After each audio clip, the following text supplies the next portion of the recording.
Hello friend, कैसे हो आप सभी। राधा जी एक आम मध्यम वर्गीय परिवार की मुखिया थीं। वे अपने बेटे शुभम और बहू मनीषा के साथ रहती थीं। एक बेटी सीमा थी जो की शादी के बाद अमेरिका में बस गई थी। राधा जी के पति की मृत्यु बहुत पहले ही हो चुकी थी। शुभम और मनीषा की शादी को 5 साल हो गए थे, लेकिन अब तक उनकी कोई संतान नहीं थी।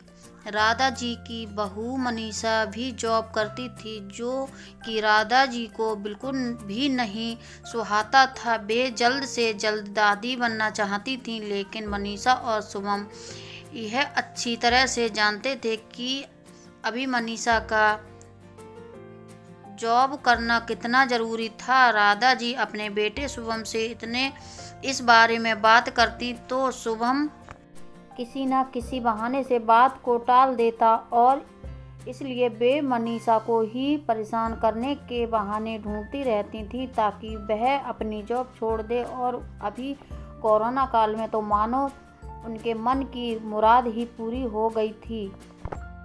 हालांकि वे दिल की बुरी नहीं थीं, लेकिन पोते की चाहत में वे ना चाहते हुए भी ऐसा कर जाती थीं।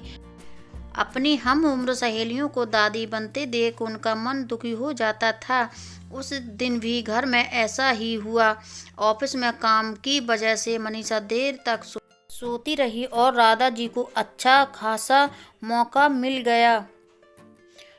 ये क्या बहू, अभी तक सो रही हो? पता है सुबह के 10 बज गए हैं। शुभम भी बेचारा काम कब से उठकर ऑफिस के काम पर लग गया है, और तुम हो कि अभी तक सो पड़ी हो। चलो अब उठकर सबके लिए चाय नाश्ता बना लो। मुझसे कुछ हो नहीं पाता है, वरना मैं तो तुम्हारे भरोसे कभी ना रहती, खुद ही सब कुछ कर लेती। सॉरी माँ जी, वह देर रात तक काम चलता रहा, इसलिए सुबह सुबह ही सो पाई थी, इसलिए समय का पता ही नहीं चला। आप चलिए, मैं अभी जल्दी से आती हूँ। हाँ हाँ ठीक है, मेरा कुछ नहीं, पर शुभम को देख लो, उसे कुछ चाहिए तो नहीं? कब से उठा है बेचारा। हे भगवान, मुझे जल्दी से ठीक कर दे ताकि मैं ही अपने बेटे का ध्यान रख सकूं। राधा जी ने नाटकीय अंदाज में कहा।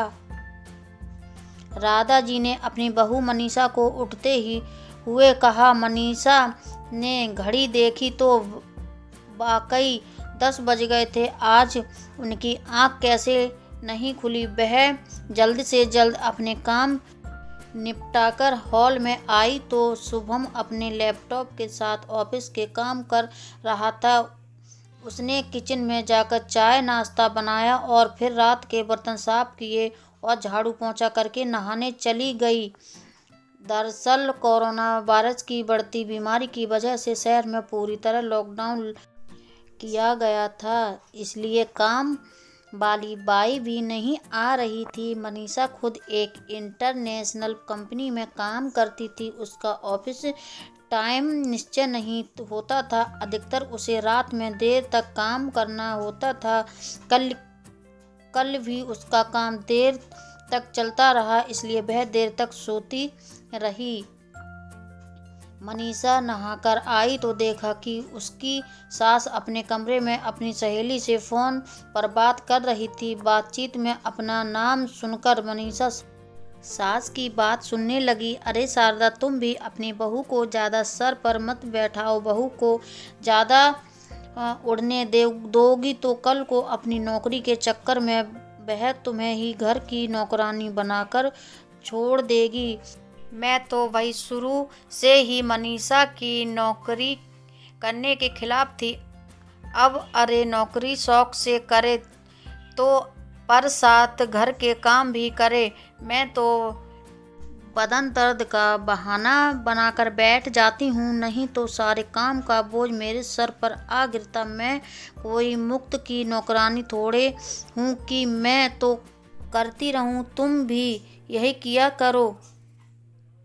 सास की बात सुन मनीषा की आंखों में आंसू आ गए। वह जिस सास को बीमार समझकर उनकी दिन रात सेवा करती है, उन्हें एक गिलास तक उठाने नहीं देती है, सारा दिन घर का और रात को ऑफिस का काम करके थकान से चूर होकर भी उफ तक नहीं करती, उसका यह फल मिला है। उसे माना वे मेरी नौकरी के खिलाफ हैं, मगर यदि घर की किस्त नहीं होती तो वह भी कहीं नौकरी नहीं करती।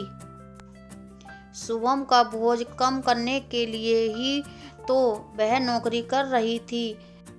खैर, अभी के मुश्किल समय में वह सास से किसी भी बात पर बहस नहीं करना चाहती थी जिससे घर का माहौल खराब हो, इसलिए वह उनकी बात को नज़रअंदाज करके वह वहाँ से चली गई। लेकिन उसकी नज़रों में राधा जी की इज्जत जरूर कम हो गई थी।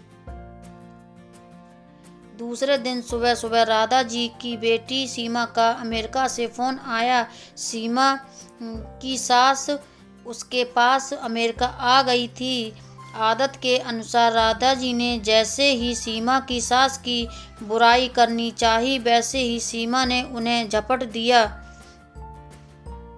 माँ, आप बिल्कुल भी माँ जी के बारे में अनाप शनाप नहीं बोलेंगी। पता है आपके चक्कर में आकर मैंने उनके साथ कितना बुरा व्यवहार किया था, लेकिन आज मुझे उनकी कीमत पता चल गई है। तुम तो अपने यहाँ पर आने के कितने खिलाफ थी, मगर आज अगर वे यहाँ नहीं होती माँ तो जाने हमारा क्या हाल होता। तुम्हें तो पता ही है कि मेरा नौकरी करना कितना ज़रूरी है। कोरोना से यहाँ भी ऐसा कहर ढाया है कि घर से ही सब करना पड़ रहा है।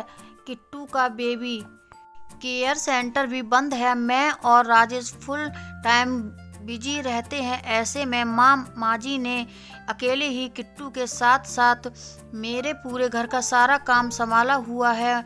मुझे कुछ भी नहीं करने देती हैं। अगर वे नहीं होती तो माँ हमारा क्या हाल होता, यह सोचकर ही रोंगटे खड़े हो जाते हैं। सच में माँ वे कोई साधारण महिला नहीं है, बल्कि मेरे लिए तो देवी के समान है। मेरे इतना अपमान करने के बावजूद उन्होंने मुझे नहीं छोड़ा। और सीमा रोने लगी। उसने फ़ोन कट कर दिया।